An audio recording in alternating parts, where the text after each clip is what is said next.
all-time greats at Eastern Suburbs Rugby League, Alan Currie, with us. Before we get to Alan, welcome Mike Simpson. How are you, Simo? Good, Berkey. Yep, mirror your sentiments, mate. Good to have Alan on the show. Absolute legend, mate. Me being an East Tigers tragic, it's a real pleasure. So, Alan Currie, welcome to the show. Alan, how's things, mate? Good to see you after all these years.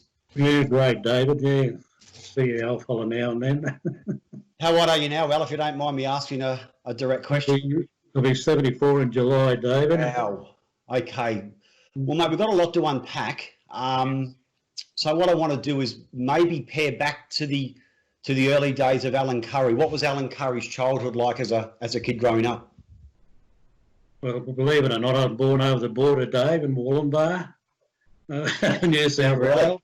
Yeah, 46, yeah. So my family moved up here at an early age to Queensland. My dad got a job on the railway, and so I was about 4 when we moved to Queensland. We lived at Wacol. There were old army huts left over after the war, which they turned into housing commission homes, you know. Did they?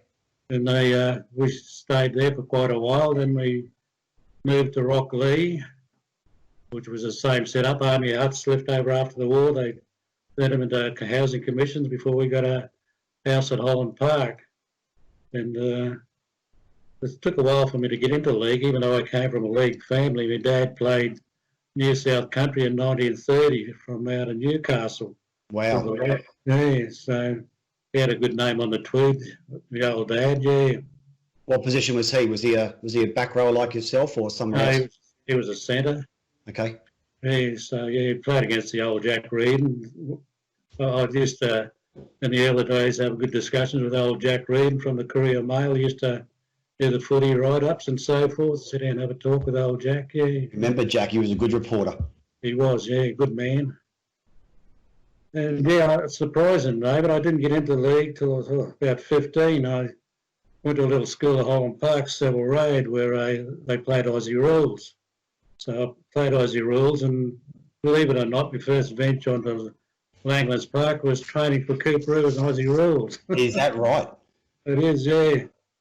So I played there till under 14s, and I was going home one day. I lived in a bloody league area, you know, and my mates were hassling me, come and play league with us, have a join, join up with us.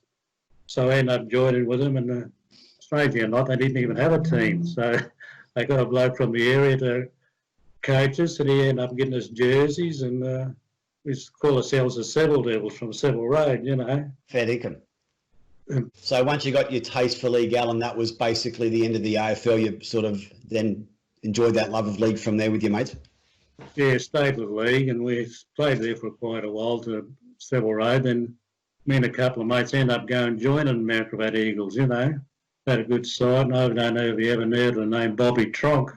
I know Bob Tronk. I grew up with his son, Scotty. He was my best mate. Scotty, yeah, got Scotty, and he coached over there, and we got our first understanding of the game, you know, and positional play and so forth through Tronker, you know, so it was quite good.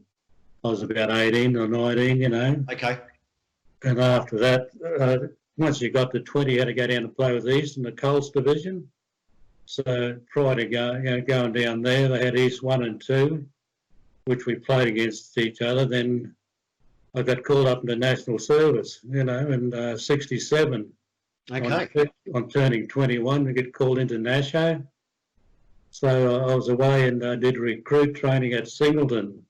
Yep. In New South Wales. And when you go to the army, they play union.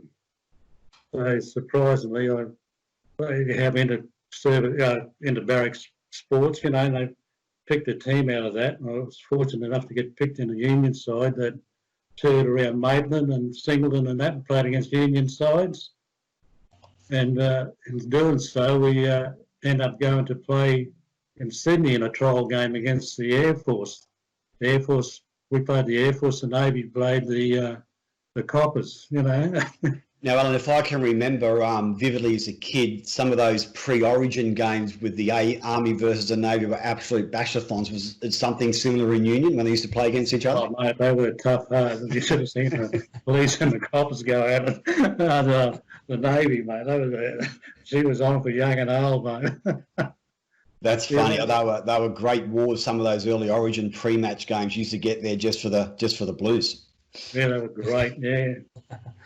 And while I was there, David, it surprised me I got picked in a combined services side, and Army, Air Force, and Navy, and got to play against the All Blacks in North Sydney Oval. Wow. 1968. That's when the Mead brothers were playing for New Zealand. You know. Yeah, tough hombres. They got run over.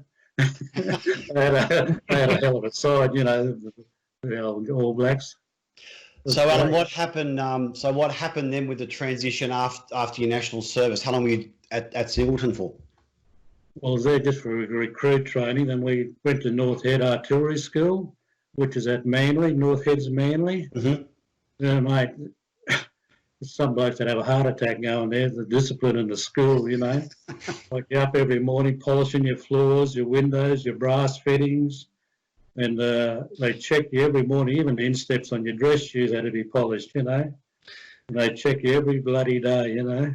So, Alan, as a 21-year-old, how do you think that discipline helped Alan Currie with his football? I think it stayed with me for the rest of my life, you know. With the discipline you get, you know, you learn respect, and discipline is just a great thing. Good morals, aren't they? They are. So you found that discipline really helped your footy career. So getting back to Wacol, how did you then sort of get back to East from there? Well, from there, from out of the Wacol, the 1st Field Regiment moved over to Enoggera.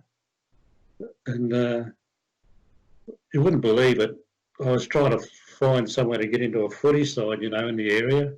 And I went over and had a run with South, believe it or not. And just a trial game, you know. And who's coaching was Elton Rasmussen. He was come back from St. George, you know. Yeah, Elton. of course. Yeah. I remember him, old Elton, and that didn't sort of work out. So then I went and had a run with Westwell. Barry Muir was coaching them, you know. Jackie Thompson and bloody Wayne Stewart and them were playing at the time with them, you know. And it didn't sort of work out, so I ended up going playing with the Normby Hotel because, way on exercise and drills and so forth, So then you went back to East after West didn't work out, correct? Yeah, it worked out. It was 1970 when I went back to East after I finished my services. Okay. I'll throw to Simo in a minute, Alan, but I was watching some YouTube videos last night of some of those East sides in the 70s, Alan. Simo, do you want to take it up from there, mate, about some of those East sides in the 70s and what Alan was a part of? You know, we've got the 72, the 77 and the 78 grand final, all three grand finals that you played a part in. And Berkey and I were just talking about this during the week of how the old Lang Park used to be pre-Broncos.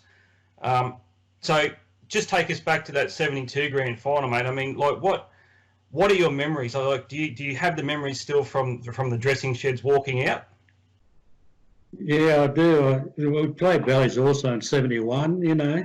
Yeah. You know, the old Mickey Reckless, he was there, still there. Marty Scanlon, those guys. Marty Scanlon, yeah, got to know Marty pretty well, nice bloke. Great guy. Yeah. So,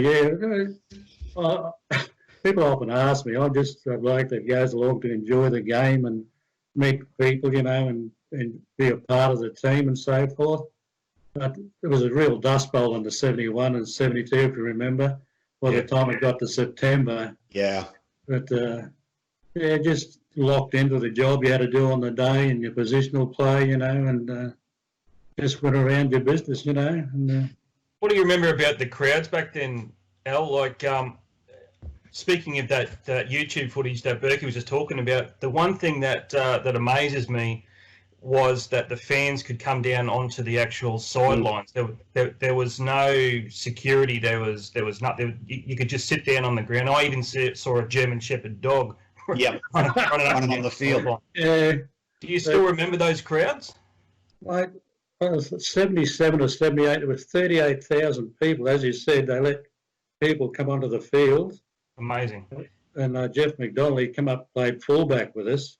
Yeah. Have a kick at goal. He had to get him to open it up so he could get a run back, get a run up to have a kick at goal, you know, from the sideline. Well, yeah, I remember playing. Well, I started off as a 5'8" with these, you know. Yeah.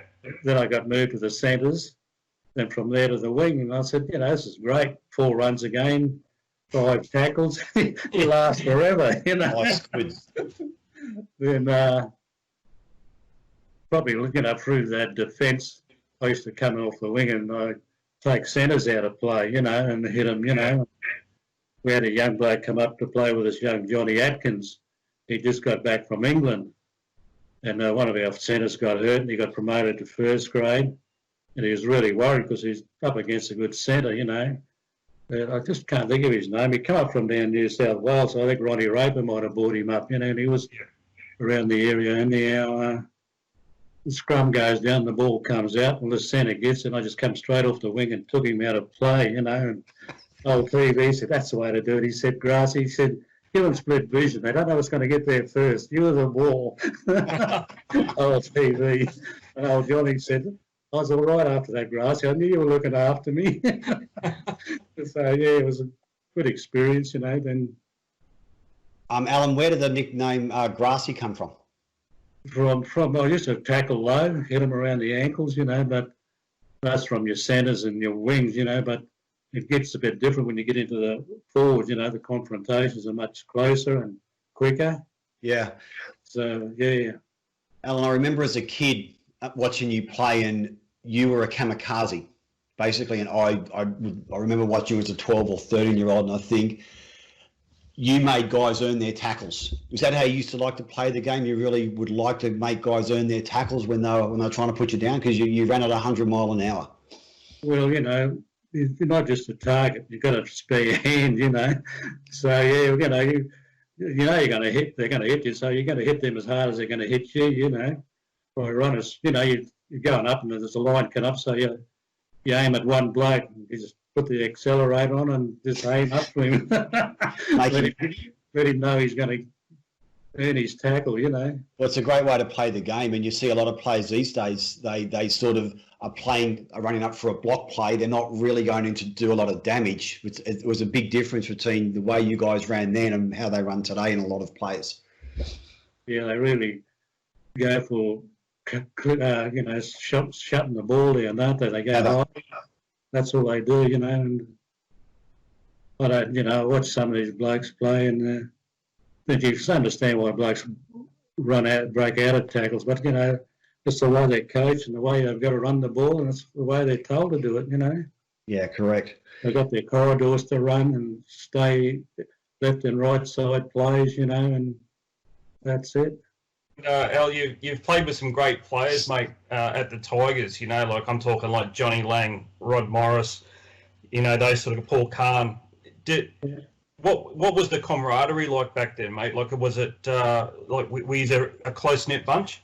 Yeah, very close, stuck together, you know, and you talk about Roddy, you know, he comes to the club and he wants to be a hooker. Well, son, you ain't going to be a hooker. Johnny Lang's hooker. So he wants to be second row, you know. It's an interesting story. And second row, well, his brother's a coach and captain, you know, and Jeff Connell, I remember him, he was an international. He played for Australia. He was our other second rower, you know. So Roddy makes his way to tight head prop and he kicks the goal, you know. He goes on from there. But he, you know, he was a bloke that had a plan and he got there and did well.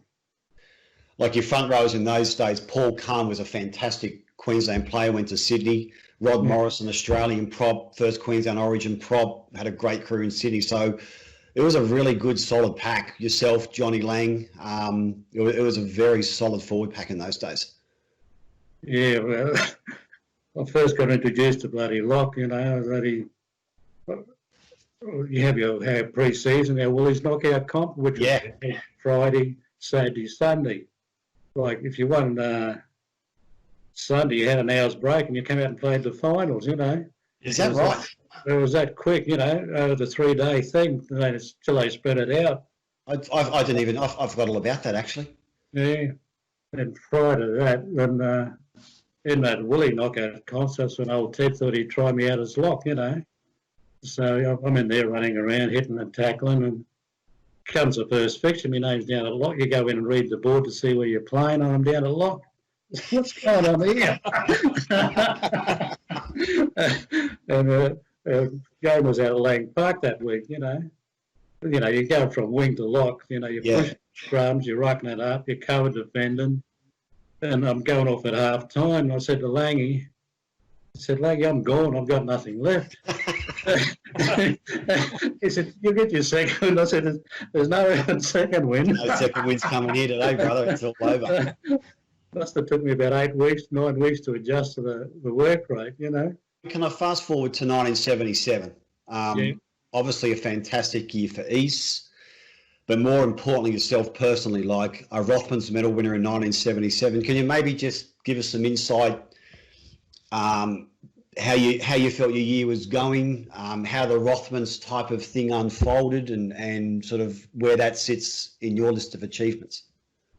Yeah, well, David, I'm just, as I said, an easygoing bloke, never even think of those things. I just go along and play my game and be a part of the club and the team, wonderful club. And I was walking out after training a week prior to that Friday night presentation, and Arthur Sparks, the great man with our club, he said, Alan, I was walking out, he said, Alan, you're going to the Rothmans dinner, you might have had noticed that I'd possibly won it, Well, I said, Arthur, no, I don't think I'll go.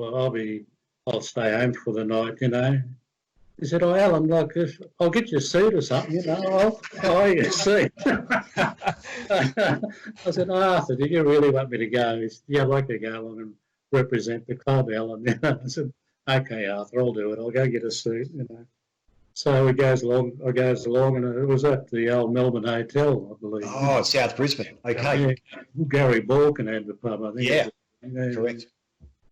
And, so it was a nice surprise to find, know that I win it, but it was a hell of a surprise, all right. Well, from a rugby league perspective, I mean, being the best and fairest play in the competition is really the ultimate. It's a very prestigious award. Have you still got the medal somewhere nice and safe, I assume? Yeah, my wife's hid it from me, so I can't sell it, Short of $1, I'd buy it off you, Alan. So... Can I ask you, El? I was only just talking to Colin Scott recently about communication with how people got invites and what have you, but he was saying that when he got selected to play for Queensland, he was sent a telegram to say that he'd been inside. Yeah. What was that the sort of the normal thing back then too? Like when you got selected for rep teams and stuff like that, you got a telegram?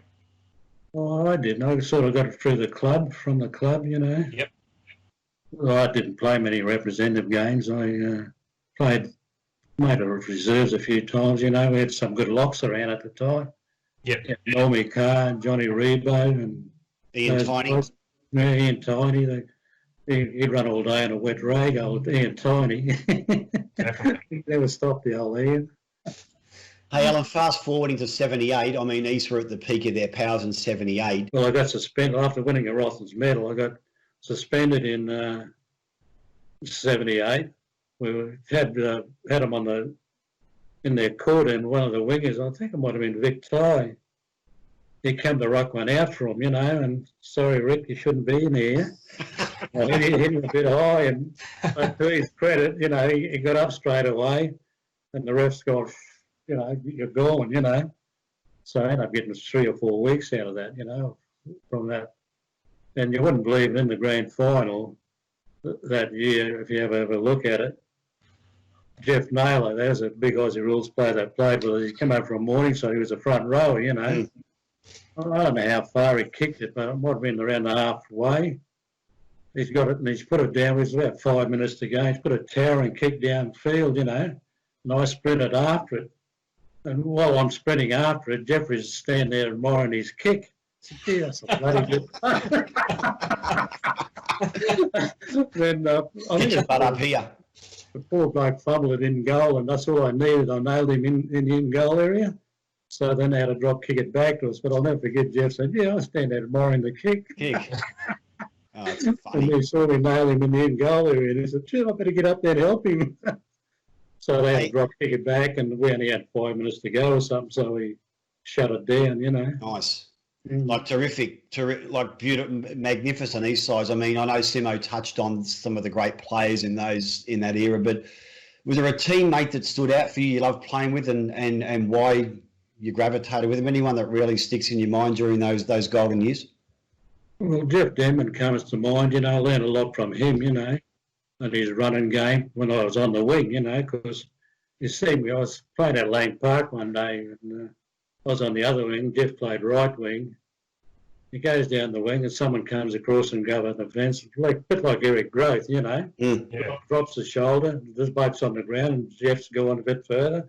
Someone else has come across, he's dropped him with a shoulder, gets to the end goal, and some bloke's conversion, next thing he's running up in the end goal area, putting it under the post. Who is this bloke? So, yeah, I learned a lot from Jeff Denman, I had a lot of my football at Teddy Bergkamp. Great coach. Wonderful coach, just good understanding of the game and reading players, and not like today where you just run your corridors. We knew everything about every player on the field, how he ran, how he stepped. So it made your defence a lot easier, even to one stage there, we had a scrum on the blind side. We'd have a winger on the blind side, act as a extra cover defence. He'd just stroll along the back line, and anyone made a break through there, he'd be there to pick them up, as well as the locks coming out. Was that extra man. I remember it was one year we played Redcliffe. I come right across, and Brian Gardner played for Redcliffe, the winger. Yep. And you're watching the game, you see old Bunny's lining up that left side to get it running, and I was a blindside winger, and I just strolled along the back line, and of course, Gardner, he was pretty fast, if you give him an inch, he'd had you. Yeah. And he stepped inside the fullback and said, "How you going, Wayne?" Brian, and I whacked him, That was a great thing, that extra cover defence. And but from that, I had to scramble back, and I think they ended up scoring on from there. But, just that extra defence, cover defence, old Ted devised for us, Yeah. Looking through some of the players you played against, I mean, Sim and I were talking about just the toughness of a lot of those players in those eras. I mean, who was your toughest opponent that you really cherished playing against during the year? You don't cherish playing against them because they're going to hit you. that you look forward to playing and testing your mettle. Anyone that really sticks out during that era you love coming up against? Well, you like playing against them, and you end up becoming good mates with them later, and first of all, when Eamon come across from Fiji to play Gudawai, he played in the centres, he just played it hard and tough, and just really hard. And the other bloke was Forrester Grayson from Redcliffe, Yeah, good player. Forrester. And, surprisingly, we become really good friends, over the years. Nice. With Eamon, and he ended up moving into the next street with us at Woodridge, So our kids grew up together, and we just become really good friends. And the same with Forrester. He had some blokes that come down from Townsville that he knew, bring me up to come over and spend a bit of time with them, have a beer. I'm just trying to think of their names. And they used to terrorise people up there in the Foley Shields, Frank and Vern Daisy. Daisy brothers. Yeah. I got to meet them and spend a bit of time with them, they're good blokes. So, Very nice. Langlands Park, girl. Going back when you were there with the Tigers, what are your memories of the old Langlands Park as you knew it? Mate, you couldn't believe it. Fabulous supporters. They just turn out in their droves. They'd be there and barracking for you, and screaming for you, and they just want to be every part of the team, and after the games we'd go into the clubhouse and you get to meet them and mingle with them, and it just made it such a big part of our club, Just wonderful supporters, mate, It was a different era back then, wasn't it? It was. They just turned up and supported you to the bloody hilt, Yeah. We just had such a great club, from doctors, Dr. Nick Conross and Stan, his offsider at the time, to, committee people. And, that's why you played so well, everything was, they put in, you put in. You know, they present you as best they can on the field, so you represent a lot of people. Berkey and I were talking. Alan, Berkey and I were just talking recently about those crowds at the at those old BRL games, mate. I mean, we knew that Lang Park always got a crowd, but people didn't realise pre-Broncos of how many people came out to the suburban grounds. Oh, mate, it was just incredible, wasn't it? Yeah, It was. Really love their rugby, you know. And here's the one strider, if you ever scanned through it, you might have seen it. I got hurt one day. I mean, eldest brother jumped a fence. He was going to go and sort him out. The lines from the police had to grab him. Oh, really? Get him off the field. Alan, can I just fast forward? We spoke, you and I spoke a week or so in prep for the show, and there's now the Alan Currie Medal, which is a wonderful honour for someone like yourself and the Currie family. Can you maybe just let us know and let the viewers know what the Alan Currie Medal stands for, please? Well, with East being involved in the Indigenous round, and they have an Indigenous round at East each year, mm-hmm. and this is how the medal come around, and they rang me and asked me would I be willing to be a part of it and if I could do a medal in my name to present to the East player on the day. And I said, yeah, it'd be a wonderful thing to be a part of. Yeah. Pretty Mr. Get-a-why. Your best on-field sledge going back into days when you were playing, Al, is there one that sticks in your memory? Well, not really, you know. I've gone through it and scanning, and I just can't remember, you know. You know what sledges are like. They try to get you off your game. Yeah. You know, while you're trying to get even with them, they play football. Well, old Teddy was too smart for those sort of things, you know. And but I can't remember, you know, people trying to have a go to it. You know, like 90% of the blokes are just fair dinkum blokes out to play a game of football and enjoy the game and compete the same as you, and you know, you're just great blokes, you know. Yeah, mate. Alan, can I just, I was reading an article last night from Tony Currie in a QRL magazine last year, and Tony Currie was a wonderful Queensland winger, Australian winger, Canterbury Premiership player, West Premiership player, and the regard he has for you and the impact that you've had on his life, and I'm thinking other people's lives as well. I'll just read you a little bit what he said. You may not have seen the article. He says, my uncle Alan, who I regard as my mentor, I tried to emulate everything Alan did. He won the Rothmans Gold Medal as I did. He won a premiership with East. I won one with West. He married his childhood sweetheart, and so did I. My life mirrored his. Like they're powerful words. It's wonderful to have impact. A lot's talking about Mentors Day and role models, but you've really had a massive impact for Tony. Yeah, I'm fortunate to have some wonderful nephews. He's been I've known him, you know, since he's a kid, knocked around with him, and just thinks so much of me. He just, it's quite marvellous, you know, and we're still keeping in contact with each other quite well, and he called in and had a cup of tea with us yesterday on his way home from the coast, and but yeah, just a good, great kid, you know, and he's had a goal in his life where he wanted to go and what he wanted to do, and just a little bit of direction here and there. He's just a wonderful kid, you know. Nice. Yeah. Do you still keep in contact with a lot of your East players? Do you still see them around at reunions and so on? Well, I say to people, I wish the train line went right past East so I could hop on it and hop off and go there. But I'm quite fortunate. My daughter, you know, if I go, she'll drop me there and pick me up. But sometimes I just like to take the train ride, you know, from Beenleigh and get off up Dutton Park there and walk up the hill and get a cab over to East and walk into the clubhouse and catch up with some of the people in their private games, and probably only do it twice or 3 times a year if I'm lucky, you know. Yeah. Last time I went, Langy was there after his old mischievous self. I caught up with him, you know, and it was that day they had the Alan Currie Medal, you know. And fantastic. And that was quite a good day.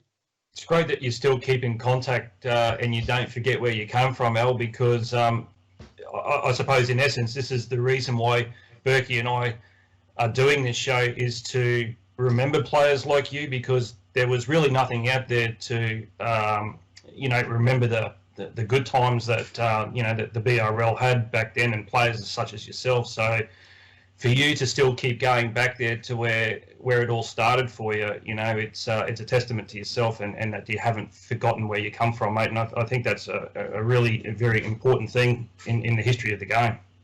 It is, yeah. Just wonderful to catch up with people. Even still, the old supporters still go down. It's good to catch up with them. They still really like reminiscing about the old days and the games that were played at Langlands. You couldn't, as you said, you've been to them games and the old home games. You couldn't bloody move, could you? Oh, Just the wonderful supporters that turned up to support their teams and their club, and to catch up with them later in the clubhouse was just great. Yeah, it was a real family day at those suburban grounds. It was a passion to get there for C grade, through to the end of A grade, back into the club. It was a wonderful time in a lot of people's lives. Alan, look, we want to wrap it up here, mate. But look, on behalf of myself and Mike and all the BRL tragics who love watching you play, you've left an indelible mark. Rothman's medal, 3 premierships, a wonderful, rich life. We really want to thank you for your time today, Alan. It's really much appreciated. Yes, David. Thanks for having me, mate. Mike, it's been great to do it with his mate. Thanks, Alan. Take care. Absolutely Okay, pleasure to speak with you, Alan. Take care. Bye-bye. Bye-bye. See you, mate.